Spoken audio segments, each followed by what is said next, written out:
साथियों, नमो बुद्धाय, जय भीम, जय संविधान। आज 2 मार्च 2026 है।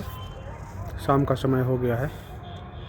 ड्यूटी से आने के बाद खाना पीना खाने के बाद सोचे थोड़ा घूमते हैं, टहलते हैं। तो यहीं पर आया हूँ। देखिए ग्राउंड है बगल में ही। यहाँ पर देखिए होलिका का आज जो दहन होना है, एक फेस्टिवल जो भारत में मनाया जाता है जिसमें होलिका दहन होता है, उसी का यह व्यवस्था किया गया है। पता नहीं किस टाइम में जलाया जाएगा, मुझे तो मालूम नहीं है, लेकिन आज ही रात में लगता है इसका जलाने का प्रावधान है। तो मैं तो बहुजन समाज को हमेशा बताते आ रहा हूँ, अभी भी बताऊँगा कि जो होलिका दहन का जो कार्यक्रम है ना, आपको सोचना है, देखना है। भारत की संस्कृति तो ऐसी रही है कि कोई व्यक्ति अगर गलती कर देता है, यहाँ तक कि लाखों करोड़ रुपया लेकर के घोटाला करके अगर विदेश भाग जाता है और वह व्यक्ति मर जाता है, तो हम लोग उसे माफ़ कर देते हैं। भारतीय लोग करुणामयी होते हैं, दयाशील होते हैं, क्योंकि सभी भारतीय जो लोग हैं भगवान बुद्ध के अनुयायी हैं। और हम सभी जानते हैं भगवान बुद्ध करुणा के सागर थे, दयावान थे। तो ये कौन सा व्यवस्था है कि एक होलिका, पता नहीं कब का इसका इतिहास है और एक घटना क्या की थी, और जिसको लेकर के प्रत्येक वर्ष होलिका दहन किया जाता है।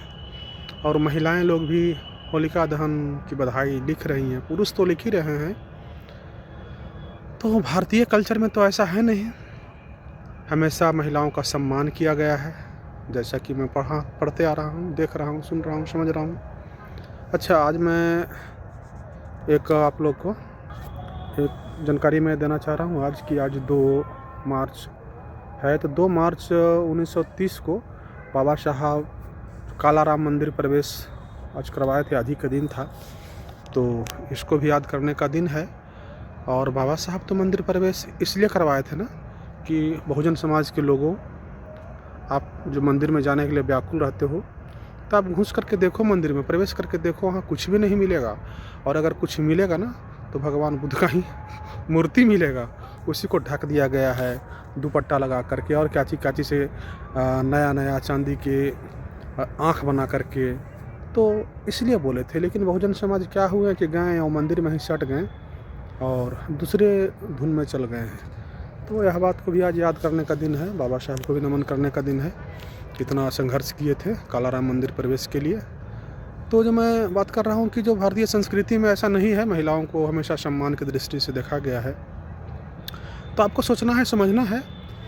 हम लोग तो यह भी घटना भारत में ही देखे हैं कि एक यूपी में उन्नाव जगह है, लगता है, हाँ उन्नाव जगह है, वहीं पर एक 3-4 साल लगता है हो गया है, एक बहन मनीषा वाल्मीकि थी जिनके साथ घटना घटा था और ज़बरदस्ती उन्हें जला दिया गया था। फिर अंतिम संस्कार करा दिया गया था उनके परिवार के बिना सहमति के।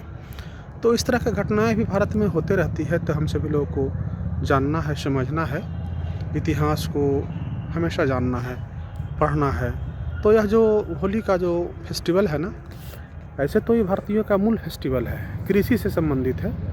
जितने भी फसल हैं, जो रबी फसल जिन्हें बोला जाता है, जिसमें गेहूँ, चना और भी तरह तरह के जो फसल है, सब कंप्लीट हो जाता है। कंप्लीट होने के बाद में लोग इसको टेस्ट करते हैं, देखते हैं कि पका है कि नहीं पका है। तो इसी के लिए क्या करते हैं कि लोग आग जला करके उसको पका करके चबा करके देखते हैं। तो यह व्यवस्था था, और यह व्यवस्था उस समय था भगवान बुद्ध के टाइम की।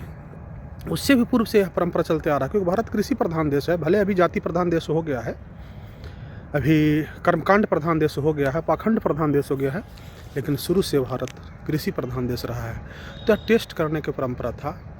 तो उसको भी अभी विकृत रूप कर दिया गया, एक काल्पनिक होलिका ले आया गया और हिरण्यकश्यप एक राजा पैदा किया गया और जिनका वध कराया गया यही शाम का बेला में। अभी का जो समय है ना, यही समय के बेला में उसे नरसिंह अवतार करा करके वध कराया गया। अब नरसिंह, अब तो कोई अवतार लेते नहीं है, पता नहीं पहले कैसे नरसिंह अवतार लेते थे। और हम सभी भारतीय जानते हैं कि भगवान बुद्ध को ही नरसिंह कहा गया है।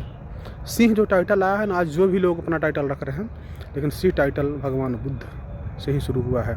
शाक्य सिंह बोला गया है, नरसिंह बोला गया है, और सिंहनाद उनका जो गर्जना है ना, जो चारों दिशाओं में धम देशना दिए हैं, शांति का संदेश दिए हैं, इसलिए उसने उस चीज़ को धम सिंहनाद बोला गया है। और अभी जो हम लोग सिंहासन जो बोला जाता है, जो राजा लोग बैठते हैं, राजा महाराजा लोग, तो सिंहासन होता है ना, इस सब जितने भी सिंह से संबंधित बातें आपको मिलेगा ना, श्रीलंका मिल जाए, तो सिंहल देश मिल जाए, या सिंगापुर मिल जाए, ये सब भगवान बुद्ध से ही संबंधित है। तो सब जांचने तो एक तो इतिहास ये रहा है, फसल जब पक जाता है तो इसे आग में पका करके खाने का होता है। दूसरे दिन जो होली खेलते हैं, इसका भी दूसरा कहानी है, आप जानेंगे, पढ़ेंगे, लिखेंगे तो समझ जाएंगे। जिसे धुलंडी या क्या बोला जाता है, ये भी बहुत पहले से ही आया हुआ है, भगवान बुद्ध से पहले का ही भी परंपरा है, जो आज भी ट्रैवल्स लोगों में, कुछ जनजातियों में ऐसा कल्चर आज भी है कि लड़का लड़की अपने से शादी के लिए अपना पार्टनर चुनते हैं, पसंद करते हैं, और पसंद होने के बाद फिर अपना घर को सूचना देते हैं। तो ये परंपरा आज भी कायम है, बहुत सारा ऐसा पर्व त्यौहार मिल जाएगा। तो इस चीज़ को आप सोचिए, समझिए। तो उस समय से परंपरा था। तो भगवान बुद्ध के टाइम में, जब भगवान बुद्ध श्रावस्ती में थे, तो उनको बोला गया कि भगवान अभी 1 सप्ताह के लिए आप बुद्ध विहार में रुकेंगे, क्योंकि हर गांव घर में इस तरह की परंपरा चल रहा है और जो लोग हैं प्रमादी बने हुए हैं। इसलिए भगवान बुद्ध जो अपना जो धम्म गाथा, जो उनका धम्म पद जो कंप्लीट हुआ ना, उसमें 26 नंबर और 27 नंबर लिखे हैं, अप्रमाद बगो, मतलब कि अप्रमादी बनिए, प्रमादी मत बनिए, आप भोग विलासता जीवन से दूर रहिए। लेकिन यह जो होली का फेस्टिवल ऐसा आ गया ना, सभी लोग भोग विलासता में डूबे हुए रहते हैं और नशापान में देखिएगा, छेड़खानी उड़खानी की घटनाएं। और यही एक ऐसा त्यौहार है, फेस्टिवल है ना, जो घर से ही महिलाओं का छेड़खानी शुरू हो जाता है। बहनोई साली को छेड़ेगा, देवर भाभी को छेड़ेगा, तो यहीं से शुरुआत छेड़खानी का जो हो जाता है। इसी को आप गुड टच बैड टच कह सकते हैं। और यहाँ से शोषण का शिकार होते होते महिलाएं जब पड़ोस में जाती हैं और बाज़ार में जाती हैं, स्कूल कॉलेजों में जाते हैं, तो हर जगह उनका शोषण का शिकार होना पड़ता है।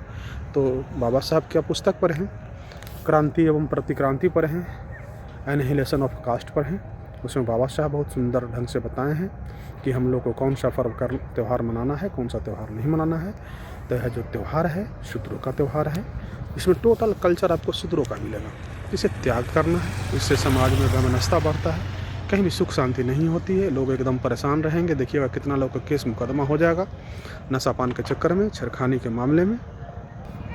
तो और ऐसे ही आगे घूमते हुए आ गए तथागत के शरण में, जो महाकारुणिक तथागत सिद्धार्थ गौतम बुद्ध हैं। देखिए, और यहाँ देखिए संत शिरोमणि रविदास जी का भी मंदिर है।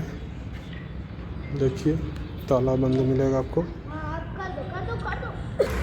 तो दूसरे स्थान पर जाएंगे ना, शाम के समय देखिएगा काफ़ी भीड़ भाड़ मिलेगा, काफ़ी शोर शराबा मिलेगा, लोगों का हुजूम मिलेगा। लेकिन जो अपने समाज के लोग हैं, न तो भगवान बुद्ध के पास यहाँ आकर के बैठेंगे, न संत शिरोमणि या कोई भी इस तरह का जो भी अपना जो स्थल है ना, वहाँ आकर के नहीं बैठते हैं, घर में ही रहेंगे, या तो फिर वैसे ही काल्पनिकों के चीज़ों में अपना फंसे हुए रहेंगे, अपना समय बर्बाद करते हुए रहते हैं। ये संस्कृति का कमी है, संस्कार नहीं है। मैं सीधे एक लाइन में बोलता हूँ, उन्हें भगवान बुद्ध का संस्कार ही नहीं मिला है। तो आना चाहिए, बैठना चाहिए, दूसरे से भी सीखो ना, जिसका आप नकल करते हो उसी से सीखो, लेकिन नहीं सीखते हैं।